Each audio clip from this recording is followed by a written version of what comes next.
Startup Podcast PH is co-produced by Simph, One CFO, Y Spaces, Credit Hero, Tiwala, Geek Genius, School Tech by Edfolio, and Red Circle Global. Check out their partners in the description.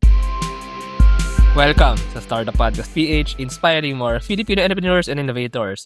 Live tayo ngayon sa Mariano Marcos State University TBI in Batac, Ilocos Norte to interview their startup incubatees. And we have Miki Loco Instant Noodles Processing, a food processing startup engaged in the production of locally made instant Miki noodles inspired by Ilocano cuisine. And we have Angeline Ceniza, founder, and Kenneth Ceniza, co-owner. Hello, kamusta kayo? Hello, good afternoon, sir.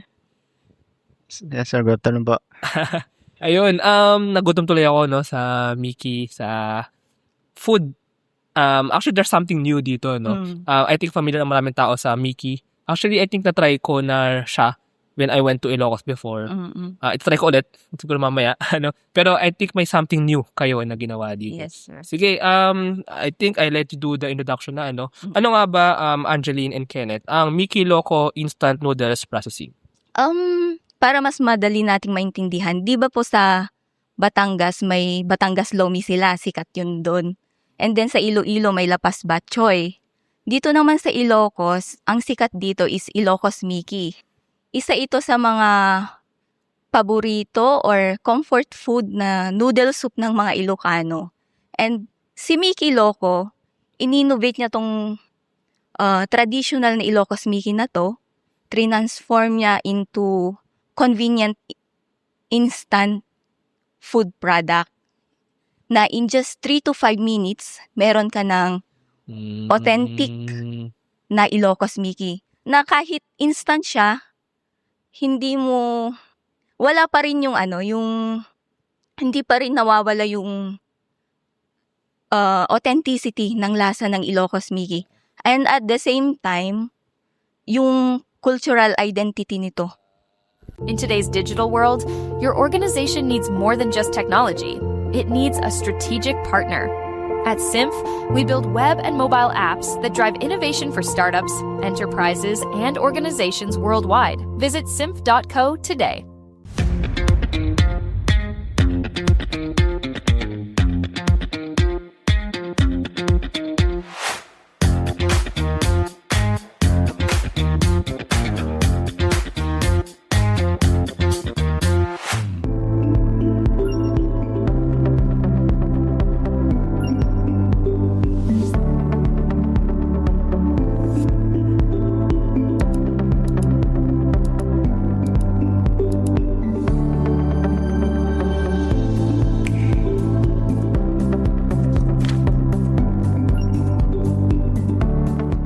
Still filling out loan applications for your business?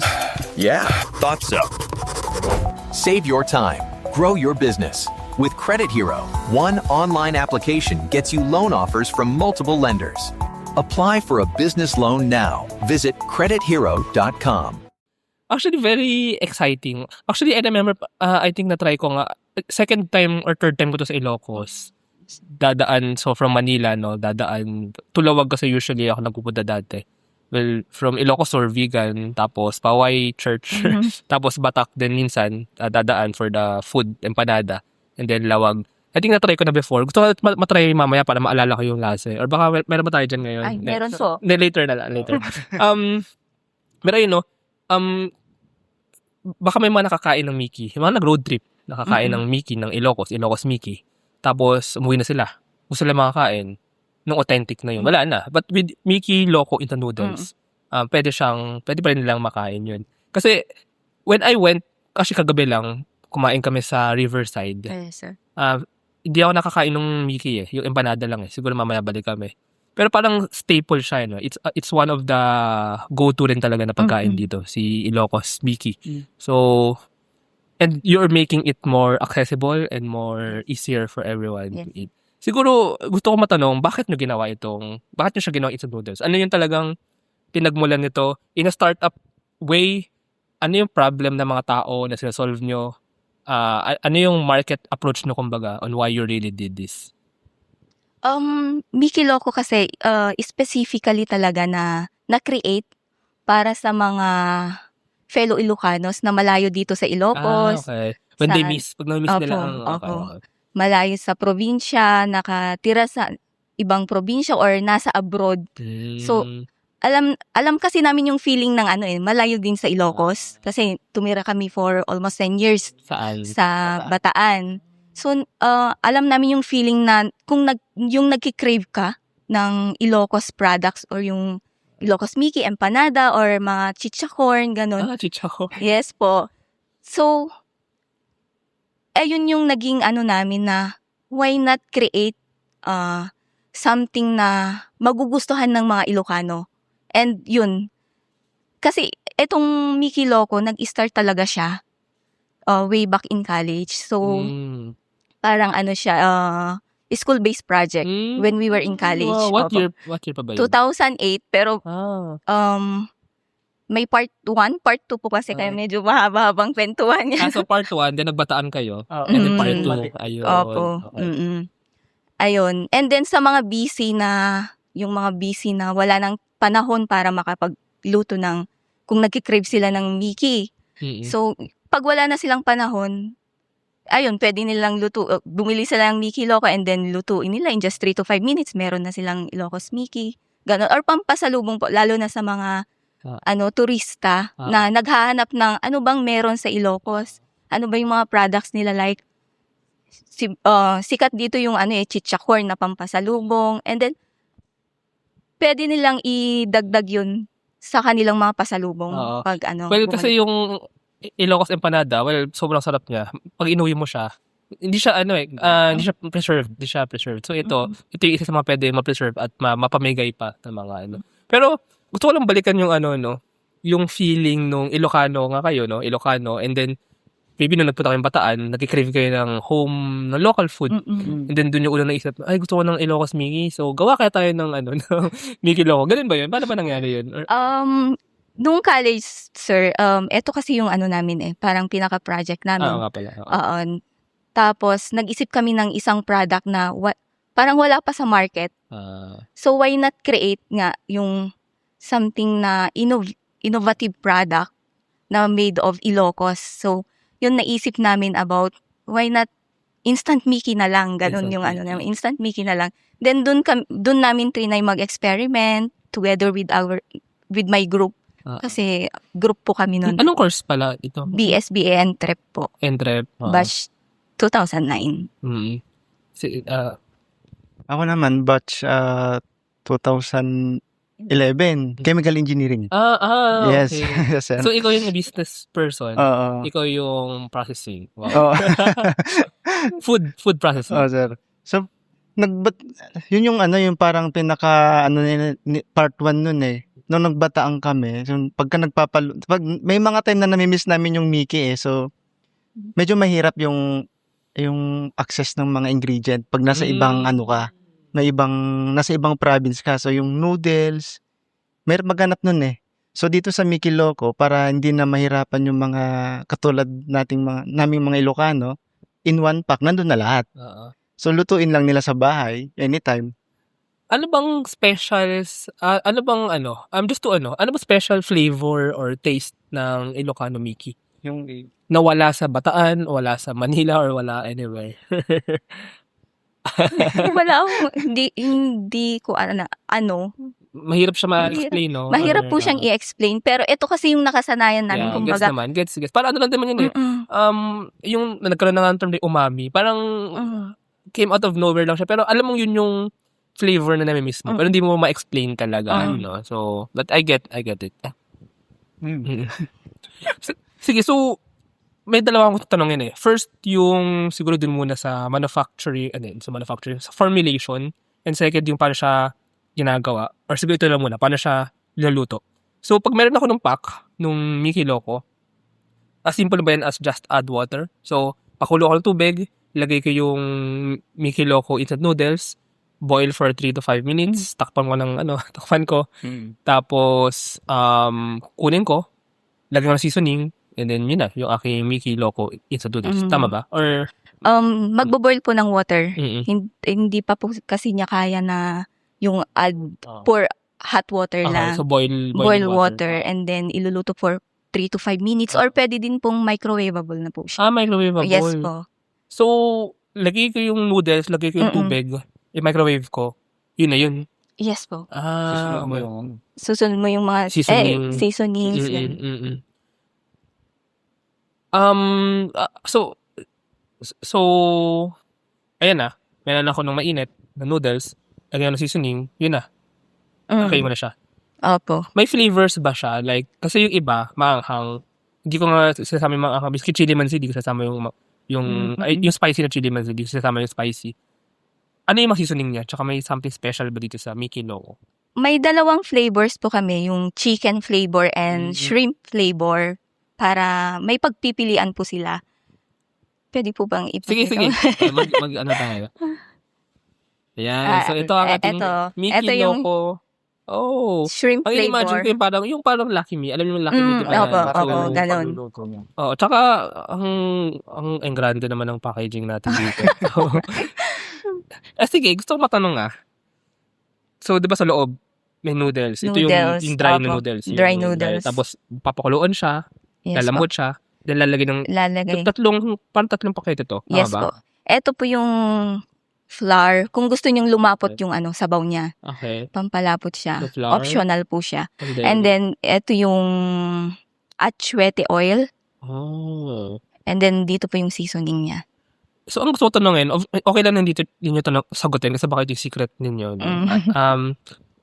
Ang secret ba ng Mickey Loco ay nasa seasoning or nasa noodles or nasa alin pakete dito yung sikreto, yung the secret of the startup or of the yun seasoning. seasoning. Seasoning po. Yung noodles, Ay, madaling I believe okay, Madaling- yung manufacturer, Opo. process. I believe ito talaga yung seasoning yung kumbaga ito yung nagpapa-Ilocos Mickey sa kanya. So, for sure, wag na natin sabihin kung ano yung exact na laman nito. Pero, yun yung flavor niya. So, shrimp tsaka chicken, Shrimp check. Ito yung shrimp flavor. Then, ito yung chicken flavor. Ngayon, gusto ko tanongin, if, pwede nyong hindi i-share yung syempre, mga trade secrets ninyo. Nung ginagawa nyo yan,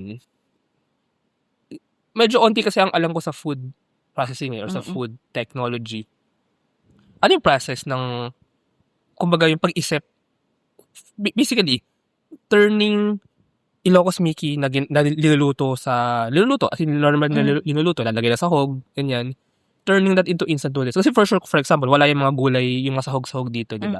Ano yung process? I just want to understand, paano yung proseso ng isang nag-iimbento ng panibagong food technology and turning Ilocano cuisine into instant noodles. Do you get the question? Ay, Can you share some thoughts? So I think ano lang yan parang basic pagluluto lang naman yung proseso nito, yung proseso ng seasoning. Wala kaming special na dyan na proseso talaga. So kung ang lang dyan, yung pinaka-secret lang namin, paano ba namin siya naging, yung mga ingredient, paano ba namin siya magiging powder form. Yun yung challenge doon. So yung proseso siguro medyo, yun lang naman. So, para ka lang din nagluluto ng normal, pero ang goal mo, paano mo ito siya mapapowderize, preserving yung authentic na lasa nito. Parang siya sa food chemistry or sa food technology, parang kailangan ma-preserve yung lasa, ma-preserve yung lasa. At the same time, yun nga, hindi siya yung nasisira, hindi siya yung nasaspoil kasi Tama. it's something na kumbaga, it lasts di ba? It lasts. So, I think, yun yung, doon na papasok yung chemistry part. So, paano nyo inaral yun? Or paano nyo siya ginawa? If I may ask that. I mean, talaga mag-trial and error. Even Trial and error. Yes. Project, trial and error talaga nun sa kanila nun. So, Halos magkabato. ano? Actually, nung tinatry nga nila na experiment yung powder form nun, siyempre titikman mo yan. So, ang madalas kong biro sa kanya, ayusin mo na, magkakabato na ako sa kakatest nito. Tsaka, kung sinimulan nyo to, nung college pa lang, yung college pa lang, ginawa nyo na yung powder form. Yes po. Inaral nyo na yun? Wow. Pero mas enhanced na po siya ngayon or nabihisan yung dating Miki Loco in terms sa packaging and the formulation. Oh. Kumbaga nag-back to zero kami nung nag-back nung 2022 po kasi nung year 2022 nung Bumalik kayo sa Ilocos. bumalik kami sa Ilocos, and then yun, nag-experiment ulit kami. Actually, yun yung gusto ko rin matanong, no?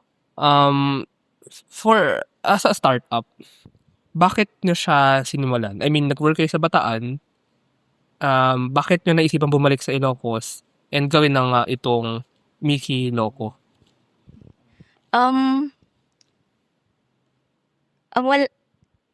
Wala kaming plano talaga na mag for good or tumanda sa Bataan. Syempre, dito yung ano namin yung heart namin, dito kami Batak pinanganak. talaga, Batak. Batak talaga po talaga kami. And then, yung isang kagroup ko ng college and friend din namin, siya yung nakaalala na, why not i-revive natin yung Wow. Miki Loco, ganun. Ako naman, hesitant that time. So, parang negative yung mga ano na naiisip ko. Hindi talaga ako optimistic about Miki Loco.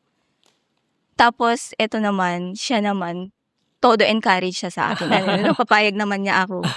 And then, yung mga ibang kagroup namin nung college, nag-for good na din sila sa Ilocos. Pero nag-Manila din kasi sila noon. So kayo pa rin magkakasama dito? Opo, may nadagdag lang. Jazz band, Pero wow, so from student project, thesis ba yan? Or feasibility. po. feasibility.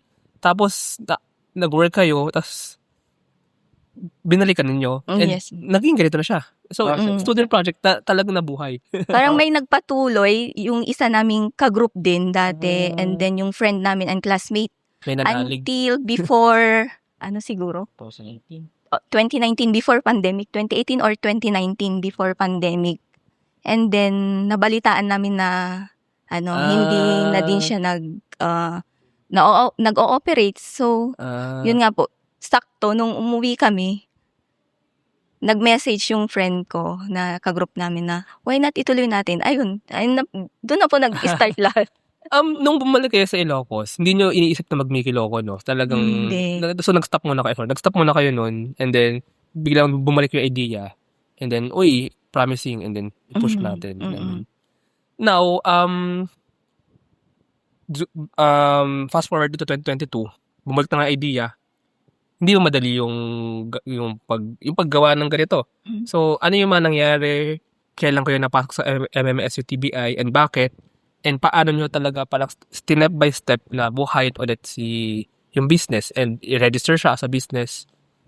So yun, balikan natin yung story niya. Sa 2022, nung umuwi kami dito, nag-decide na kami umuwi dito nun. So, after magluwag yung pandemic, nag-decide kami, uwi na tayo. So, August 2022, yun nung nag-chat yung friend niya na nalaman niya nandito kami. So, nag-chat sa kanya, sis, why not buhayin natin yung Miki Loco? Tapos, pumayag naman siya eventually. Tapos, mga September, may birthday ng isang friend niya. Kagroup niya dati. So, nagkikita-kita kami. Tapos, na-open up namin na, what if buhayin natin ulit yung Miki Loco? So, parang informal lang. Parang gulatan lang na, oo nga. Parang, pumayag naman sila. So, noong October, nag-start na siyang mag-experiment ulit kasi back to zero yung... Sa bahay lang. Sa bahay lang. Oo. Actually, hindi nga sa bahay. Wala pa kaming bahay noon. Doon sa bahay nila mama. Ng kagroup natin. Doon sa bahay ng kagroup natin, tapos bahay nila mama. Palipat-lipat kasi wala pang fix na facility. Testing lang. So, October until December, yun yung parang planning, formulation, trial and error. Nung time na yun, iniisip ko na siyang bebenta natin to sa buong Pilipinas. Parang gano'n. Hindi rin. Gusto niyo mo nang I-try lang talaga. Tapos, ang target market lang talaga namin nun is dito local. Okay. As in Batak lang. Batak or ng mga nearby balikbayan. Pero more on targetan local. Or yung mga yung mga aalis, yung mga magtatrabaho sa ibang lugar. Oo, yun lang. Bago ko bili ka muna. Oo. Baka ma-miss mo yung Ilocos. So yun, December, yun yung nagawa na namin. So, Trial oo, nirelaunch Nung namin. December, may packaging ng ganito or na-identify na palang ito yung mga seasoning, ito yung mga ganun siya. Hindi pa 'to unti-unti na Unti-unti. itong seasoning niya nun, di pa ganito itsura. Okay. Nung college po hindi ganito yung packaging. Ang packaging na alam niyo po yung yung mga nagtitinda sa loob ng bus na plastic lang. Parang ganun lang yung packaging niya noon. Oo. And then nung Transparent. transparent lang siya tapos Oo. may sinusuksok lang namin yung label. And then nung nag-isip kami ng plano, why not palitan natin yung yung packaging, yung mas maganda, yung parang export quality siya, parang ganon. So, ginawa namin siyang etong pouch. Tapos yung niyan po nun, yung label niya, brown din po siya, craft na brown. Oo. Nung nag-start po kami. At tapos, pinalitan namin hanggang sa, eto po, bagong namin, product namin. Nilaunch lang namin ng 2024. So, itong packaging na to, sino nag-drawing nito or sino nag-design ng packaging? Itong ganitong or pinagawa niyo siya? Or Pinagawa po namin yung pero with the, parang with the vision na, parang nakikita ko noong December 2022, doon yun na na-decide na magiging tayo, world class. So, hindi, diba? Kasi may mga ibang startups na nasa vision din yan eh. Parang kayo, yun na kagad yung sinik nyo na target din. Kaya nag-jump kayo into a packaging na may pagka-expert quality nga kasi yun na din yung nakikita yung pupuntahan, kumbaga. Tama ba yun? Yes. Now, sige, December 2022. Then, anong nangyari next? Paano niya siya unti-unting ginawa, na perfect formulation, binenta, and napunta sa MMFU TBI? December 2022, nung ni-relaunch namin siya, and then tuloy-tuloy na po yun. February nung 2023, ni-register namin siya. Doon na po namin ni-register. Nung time na, ayun, kasi just to add lang din, yung mga ibang startup, nagbebenta muna. Pag nakabenta, tsaka lang mag-register. Kasi kung mag-register ka kagad, tapos di ka naman nakakabenta, edi parang nagsayang ka lang ng effort tsaka ng pera. Kayo ba ay nag-register muna and then nagbenta or nagbenta muna and then nung nagiging okay yung benta, tsaka nag-register? Nag-try po kaming nagbenta for 2 months. And Parang validation, parang try. And nakita namin yung yung May demand. may demand po Magkano talaga nga ba siya. ito? 160 pesos. Ilang serving to? Like ilang... Good for 3 to 4. Pwede. Nagre-range po siya 160 to 200 Noche kasi Buena. pag reseller. Pero 160 for 3 to 4. Yeah, sulit siya. Oo. So, after December na ma-formulate, January, February, nag-try kayo magbenta sa dito, may mga bibili. Opo. Yung mga dating customer namin nung college after graduation. Yun pa rin. Sila yung yung mga bumalik din. Kasi hinahanap po nila yung talaga. Yung Mickey Loco na before daw. Wow. So, meron pala kayong market nung 2009 pa lang na na-miss si Mickey Loco and then Yes po. binalik na si Mickey Loco. So, February 2023, ni-register po namin kasi sabi namin, kailangan nating maging legal para sa pagbebenta. Baka naman mahuli tayo, ganun. Pero to be fair, I think for everyone listening din, it's practical for me na yun nga, mag-validate ka muna, makabenta ka muna bago ka mag-register kasi baka magsayang lang ng effort. Yes. Kasi mahirap mag-close ng business. 'Di ba? So, nag-register ka, hindi ka nakabenta, magko-close ka, laki ng gastos mo. So for me, and I think for the Philippines din, for the government din, parang I think fair lang yung ganung way na tsaka hindi naman taxable, except ka pa sa tax 'di ba may minimum na exempt sa tax So I think for many startups, that's the wise and practical way. Validate, pag validated na nakakabenta and pag na-reach na yung tax, yung matatax na revenue, doon mag-register and then ayun, yun lang. And then, the same month of 2023 din po, nag-try po kami na mag-apply sa MMSU TBI. Yun din. Opo. And then, tuloy-tuloy na po hanggang ngayon. until now. So since 2023 pa pala kayo incubated dito. So ano yung mga naging advancement or paano na move forward si Mickey Loco given sa pagsali nga sa MMSU TBI? Yung pinakamalaking impact nun is yung shelf life ng product namin. Talaga? Oo, kasi Ano ba dati? If I'm 1 month.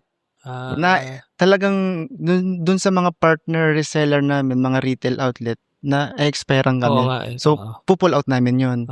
Kasi magkasabi sila, Sir, ma'am, pa-expired na. Oo. Kami naman, para ma-protect yung relationship namin sa kanila, sige ma'am, pull out namin. Papalitan namin ito ng bago. So lugi na kayo. Lugi na agad doon. Yun yung pinaka-challenge namin noon kasi talagang na-expire 1 month lang. Kasi pagka may bumili na ng pasalubong, mga palabas ng Ilocos, ang gusto nila yung mas matagal Yes. yung shelf life. So, naintindihan naman namin yun, sir. Oo. Tapos si TBI, yun, in-assist na kami for testing. So, Sa mga lab ng MMS. yes, sir. Galing. Tapos naging 3 months, doon medyo okay na. Bihira na lang kami ma-expire. Naging 3 months, 4, until 6. 6 months. Yeah, 6 months. So, saka exposure din kasi pag may pumupunta si ATBI, sinasama niya si Mickey Loco. So, yung pinakamalakas naming retailer ngayon na na-meet nila noon sa isang exhibit. Which is siya na yung pinakamalakas naming reseller. Saan siya nagre-resell? Sa San Nicolas. Sa Nicolas. Yes, sir. Sa baba ng Lawag, tama ba? Sa South, yun ba yun? San Nicolas? Before Lawag, sir. South, yung pagtawid lang ng ilog yun, di ba? Yung parang, Bago ka tumawid. bago tumawid ng ilog. Yes. Robinson. Malapit sa Robinson, yes. Trust the digital future with Twala. Secure and tamper-proof digital signature. Electronic notarization service. And custom AI agents for intelligent document workflows. Visit twala.io to learn more. Meet Lala, a freelancer who chose Gig Genius. Unlike many platforms that make freelancers pay just to apply, Gig Genius was built to put skills first, not spending. No pay-to-apply barriers, no bidding fees, just safer opportunities through dual system verification. Ready to experience the difference? Visit giggenius.io and join Gig Genius today. You mentioned yung parang business model niyo kung paano kayo nagbebenta. Marami kasing ways to sell and I want to ask ano yung naging thought process niyo kung ba't yun yung pinili niyo. First, direct selling. Kayo mismo hanap ng customer. Pwedeng may online shop, Shopee, Lazada. Second, may resellers nga kayo. Reseller meaning hindi nyo sila bebentahan. Bibigyan nyo sila ng supply. Magbebenta sila. Pag nakabenta sila, may portion kayo. Third one is yung, I forgot what you call that. Bibilihin sa inyo, ito pa rin resell, sorry. Resell, sorry, napagbaliktad ko. Resell, bibilihin sa inyo for a low price. I-resell nila at a higher price. Third one, ano tawag dito? Yung consignment. Consignment meaning, hindi sila magbabayad sa inyo, pero nasa stocks nila, nasa display nila. Pag may bumili sa kanila, tsaka kayo nila babayaran. So, iba siya kasi, direct selling, you have to set up your own shop, you have to market, Shopee, Lazada, online store, whatever. Reselling, may kita kagad kayo, guaranteed, pero pwede mas maliit. Pag consignment, kikita lang kayo kapag nakakabenta yung retailer nyo. So, ano yung naging thought process nyo sa pagpili? And ano yung parang nangyayari ngayon? Nung una, parang pa kami nun parang consignment, pero ang una nating consignment si MSU. Dito? MSU Marketing. Yes. MSU Marketing. Yes, sir. Ito rin. Dito rin. Sa kabila. Pero nung unang start kami, talaga business to B2C.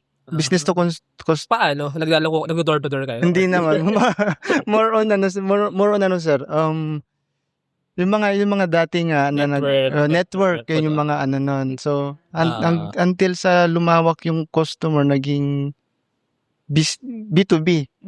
Which is yun yung namin yung mas kasi pagka business to customer medyo medyo mas mahirap naman talaga. Mas mahirap. May ba kayo? Parang Facebook page na doon pwede order? Yes, sir. Meron.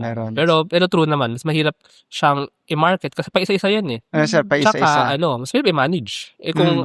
Kung reseller, B2B, isa lang i-manage nyo. Sir. So, sa business to business, sa mga reseller, sir, nagbibigay kami ng discount pagka kumuha ng bulk, may sila, may discount sila. Tapos i-resell nila into higher price.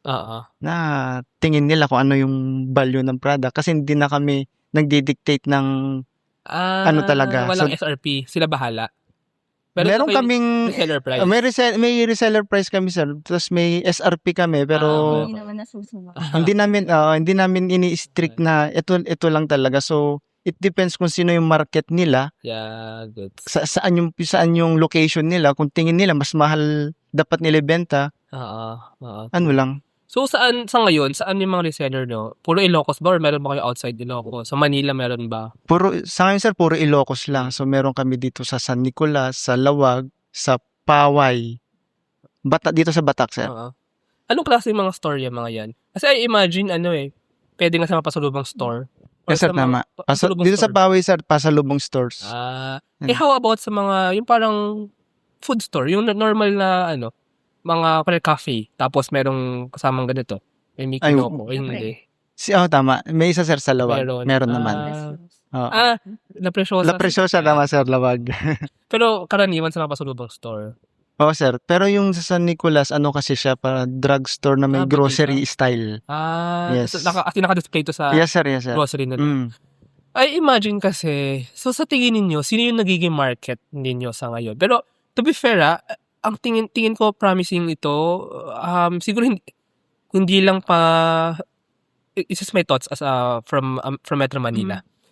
Number one, bibili ako nito kung natikman ko na yung Ilocos Mickey.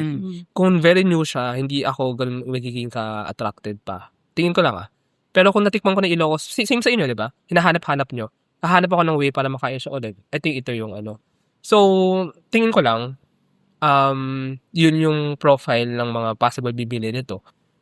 And therefore, parang siya, pag sa pasulubong store, kasama muna sa experience nila, makakain ng Ilocos Mickey. And then pag aalis na sila, mamimiss ko yung Ilocos Mickey, bibili ako ng instant noodle. Para meron siyang, parang ref magnet lang na mauuwi at maaalala. Ito makakain pa nila, diba?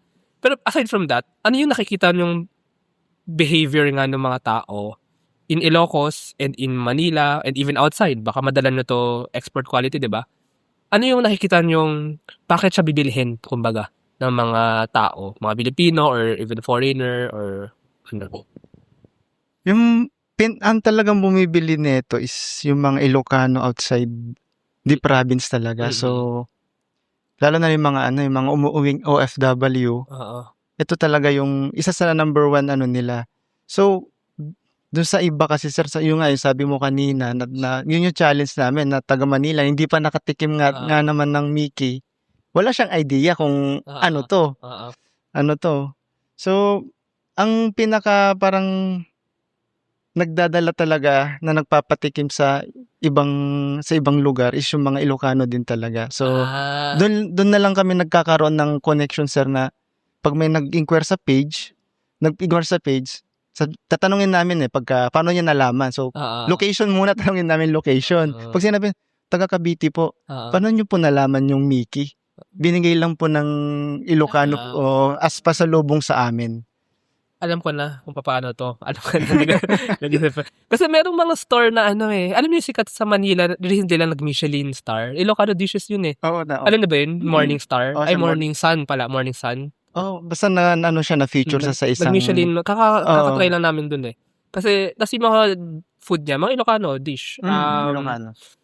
What if, kasi maraming Ilocano restaurant, parang di ba mga carinderia style nga lang iba Meron pang isa sa sa Makati na sikat na Ilocano store. What if partner na sila? At dun, through that Tapos para yung mga nagbebenta ng Mickey dun, pag sabihin nila, hindi Mickey yung dun sa isa pero I think dun sa isa baka may Mickey dun. Yun nga, parang pwedeng remembrance nila or something na mababaon nila even after they eat. What do you think of that? Kasi, ang gusto ko lang din i-bring up dito na world class, feeling ko there's a chance na maging world class to I think it's in the marketing talaga. It's in the experience. So, ano pa mga thoughts nyo? Kumbaga, ano pa mga thoughts nyo para madala natin to outside the country or Goal talaga namin na hindi lang dito mag-resell. So talagang we're looking forward naman talaga na magkaroon ng mga reseller outside the province like Manila nga. Mm. Kasi sa ibang lugar naman meron pa rin naman Ilocano diyan eh. So Marami. marami. Pati sa sa Mindanao, sa South Cotabato. Maraming mga Ilocano dun eh. Ayun. As in, Meron ba nung dati? Ay, meron ding umorder nung dati, taga Mindanao. Mindanao. Pero Ilocano talaga siya. Oo. Kumbaga napunta lang siya sa Mindanao. May Ilocano community, kasi Ilocano yung language dun sa bandang South Cotabato, Sudang Kudarat. Kasi ang kwento, nag-history na tayo dito. Nag-migrate yung mga Ilocano, pati Ilonggo, pati Bisaya, doon sa south part na yun ng Mindanao. So may malaking Ilocano community talaga din. I-try nyo rin. Minsan po, nagbo-boost talaga kami sa Facebook page para at least makita nila yung visibility. And doon, nag-i-inquire mga taga Lucena City, mga Ilocano din na na napadpad doon sa Quezon Province, ganon. I'm just thinking, kasi kung ang market nyo is Ilocano lang, we need to, na talaga nagtulungan na dito, no? Promise kasi nakikita ko yung future eh. Kailangan ang bumili, miski hindi Ilocano. Diba? So, but I think it starts with that, no? Mga Ilocano na nagkalat sa kung saang parte ng Pilipinas, sila muna bibili, and then, try nyo. Or parang pag may may gathering, may barkada, inuman, di ba? Inuman. Ilocano tsaka mga iba, di matatry nila. Tapos, ang sarap. Baka doon nga nag-start yun. Gusto ko talaga makita yung nangunguna na ako sorry. No? Kasi I believe in Filipino products na talagang exportable, ganyan. So, nag-iisip lang din ako ngayon ng ways na parang bibilhin siya even if hindi Ilocano. Baka even nga if American, Japanese, or nagkaroon na ba kayo ng ganung experience? Wala. Foreigner, wala. Wala. Even foreigner na dito nag-tour, wala pa kayo. Or baka yung mga reseller nyo, baka may Ewan ko lang nabentahan kung sila. meron ng bumili or hindi lang sila nagpipidback. Baka, Yung iba kasi, yung iba naman kasing umuuwing mga Ilocano dito, sir, nagbabaon talaga sila pa-abroad. Pa-abroad. So, yun yung di namin alam if napatikim na ba nila sa foreign. Hindi nyo alam, baka si Barack Obama pala nakatikim na dito for some reason. May isang vlogger na taga Baguio nga nun eh. Parang blinag niya po. Hindi namin alam na pumunta kasi siya dito sa Ilocos. May nagbigay daw sa kanya. Ayun. Tapos may isa ding nag-inquire sa page. Taga Manila din. Sabi niya, ang sarap ng nyo. Ang sarap ng product nyo. So, paano nyo po nalaman? And then Ilocano po ba kayo? Parang ganun yung mga namin. Tinatanong namin kung may ba, Ilocano ba? Hindi daw. Pero natikman niya kasi pinasalubong ng Ilocano friend niya. Tapos hinanap na niya si Miguel. Opo. Gusto ko na rin i-try ito. Pwede pa bibili na nga ako. Pero, Lutuin na. ngayon magbang tayo dito. Yeah, ayun. Speaking of that, ano yung nakikita ng vision for Mickey Loco? World class syempre, ma-export. Pero how will you go to that? Tsaka ano really nakikita nyo? And nun bang sinimulan nito ng college? Naisip nyo yun? Or hindi? Or parang step by step? And nung college. Nung college siguro more on may part pero more on ang personally. Parang ako kasi nun sabi ko para lang makapasa, parang gano'n. Wala pa talaga yung yung entrepreneurial mindset na itutuloy ko to, magiging business ko to, parang gano'n. Pero, nung bumalik si Mickey Loco doon, unti-unti nakikita ko yung goal, yung parang ano ba yung mangyayari kay Mickey Loco in the future, gano'n. So, optimistic naman ako ngayon na malayong mararating ng Mickey Loco. Let's go. Sige. At saka yung moving forward, ano yung nakikita yung vision? Ang isa hindi lang isa. So, we're looking forward ngayon, sir, na kung paano namin ito madadala abroad. So, ma-export para magkaroon ng mas accessible yung mga Ilocano na nandun sa abroad. So, pang-export. Yun talagang ano namin, yung isa sa pinaka Kasi may nilook mga forward kailangan namin. dyang lakarin 'no, para maging Matrabaho po yun. So, pangalawa, ano talaga, so, gusto namin kay Mickey Loco, hindi lang siya mag-stay as ganito na ano. So, we're looking forward na kami rin makapagbigay ng opportunities. Hindi lang food, kundi trabaho para sa mga Ilocano din natin, mga ano, yun talaga gusto namin makita. maging industry yan, 'no? Tsaka yung mga Yes. reseller, talagang ito yung nabebenta ng ano. So, Oo, sir, oo. kumbaga kung mainstream na siya binibili, parang ano na siya, Lucky Me level na siya. Eh di, marami ng sagana mga reseller. Tsaka matulungan din po yung mga local farmers sa mga local products yung mga local ingredients po ng Mickey Like Loco. ano nga ba local ingredients dito? Yung sa atsuete po. Atsuete. Oo. Tsaka yung mga ibang ingredients niya. Tapos, ano pa ba? By the way, so ngayon ba ay full-time na kayo dito or meron pa kayong trabaho? Meron kaming full-time na trabaho meron dito. pa. So, Dito lang. part-time. oo. Okay. Kasi ang question ko, well, I have 3 questions for each of you. Medyo slam book, pero number 1, actually startup slam book. Number 1, ano yung challenge na na-encounter nyo sa startup na to? So, kumbaga in building, in developing. Number 2, ano yung pinaka naging success? Ano yung pinaka naging satisfying or fulfilling moment ninyo? Third, what motivates you to further continue? Yung challenge siguro, nung uumpisa, lalo na't may mga kami nun, mga trabaho din May anak. So kami ni Mrs. kasi, kami yung talagang nakatutok sa business. So, yung number 1 challenge mo na nag-i-start. Kasi sabay-sabay yan, sir. So, may trabaho ka sa umaga, may anak pa kayo, nag-aaral, tas gagawin mo to sa gabi. So, yun yung isa sa namin, sa challenge. Marketing, kasi nung nag-start kami, so kailangan namin lang sir, exposure. Paano ba natin madadala ito sa mga sa target customer natin? Yung namin, pinaka-success, Success or satisfying. satisfying.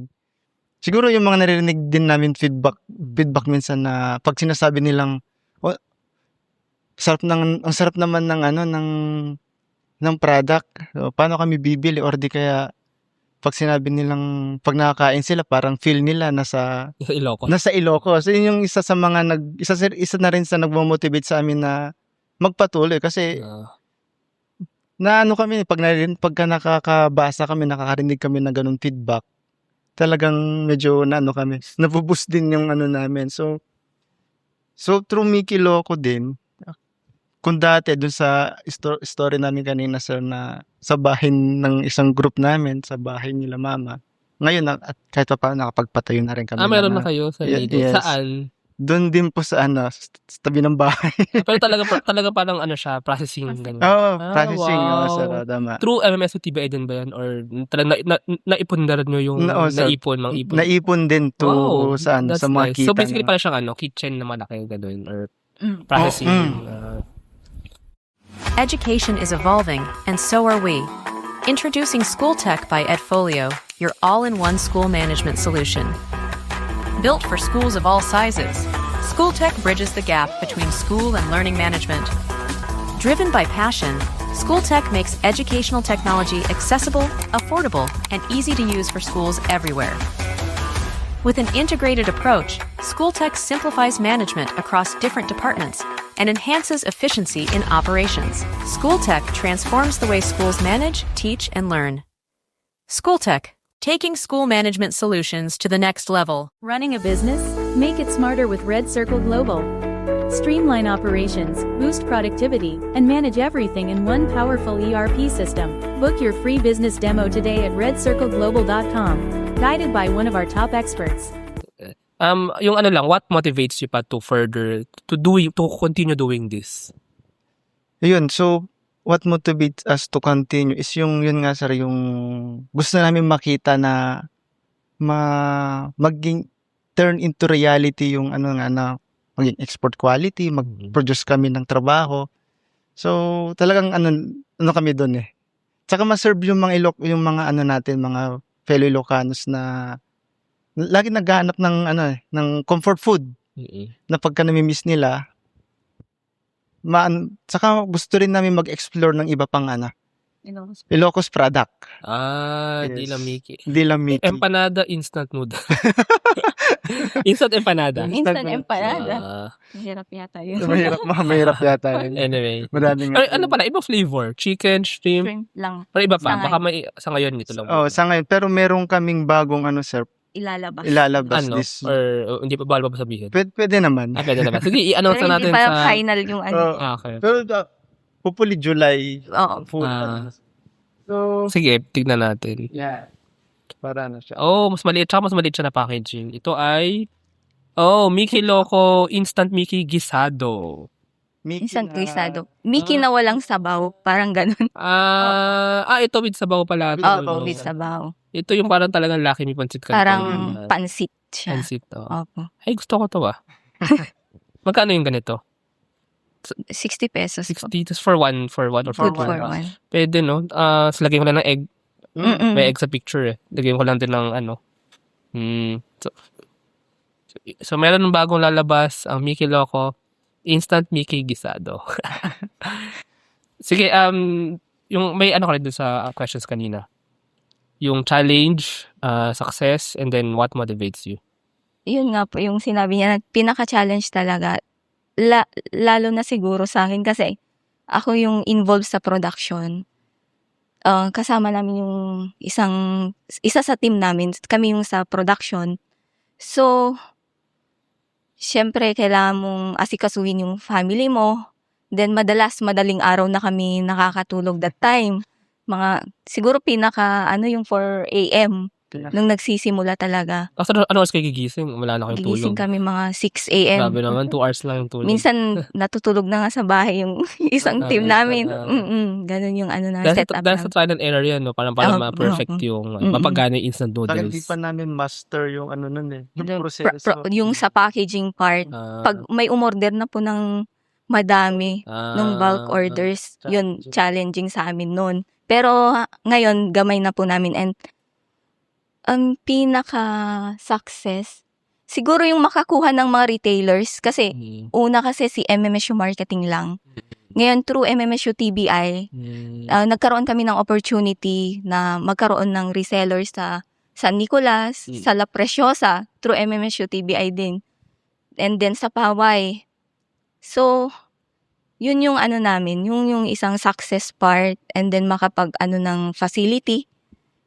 And meron pa dati na resellers sa US.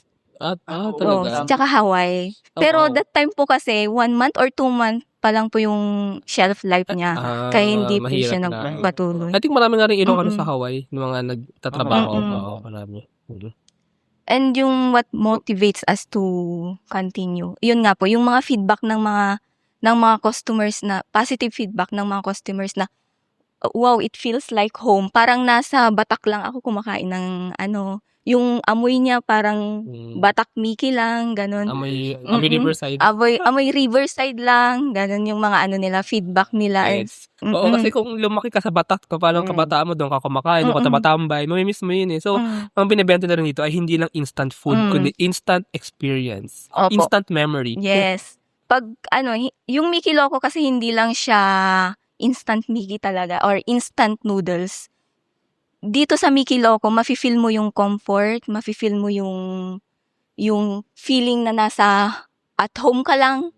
O mafe-feel mo na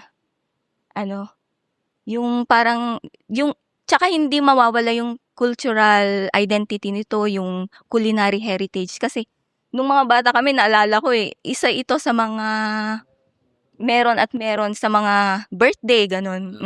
Oo nga.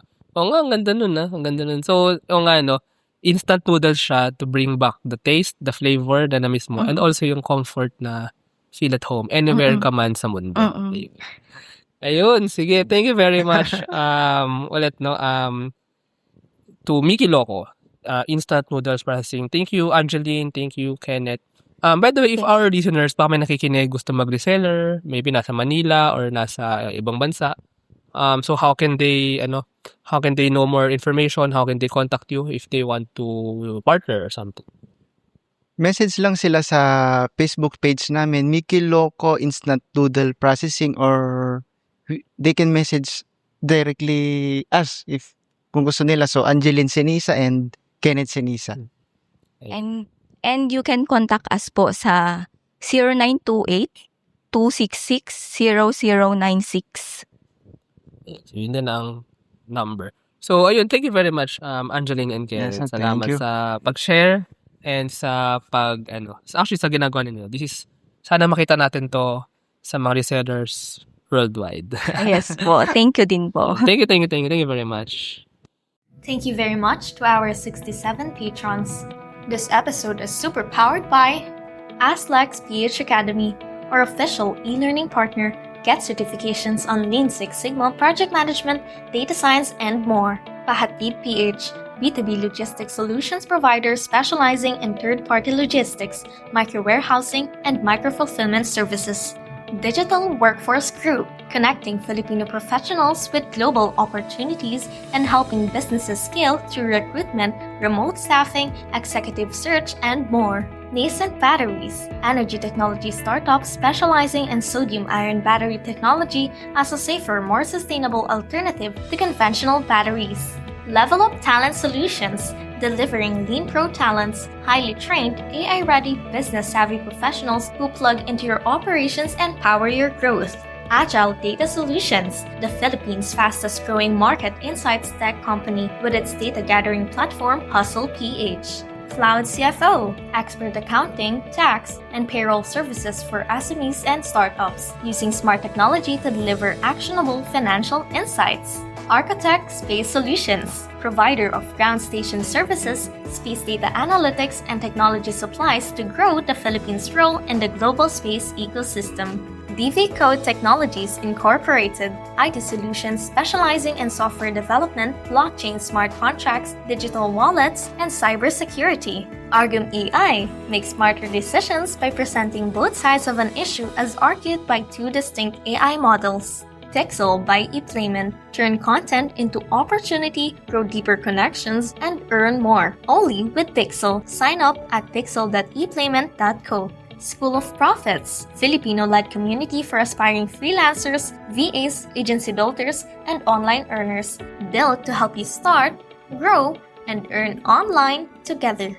Founders Launchpad, our ecosystem partner. Early-stage accelerator providing venture capital funding, operational support, and mentorship. Hire Business Solutions, provider of the most configurable cloud-based payroll system in the Philippines. SmileChecks, streamline hiring and onboarding with automated background checks. Wonder Brand, data science-driven brand strategy and design for emerging markets. This episode is powered by Airship Logistics, Pareto Consulting, Josie AI, Uplift Codecamp, Board Prep, Kansan Barley, East Point Business Outsourcing Services, Filipina Home-Based Moms, Hex Colony, Sugbodok, Algacon Aquafeeds, One Algae, Grey Wolf Technologies Philippines, and Sirius MD. Support the podcast through the links in the description.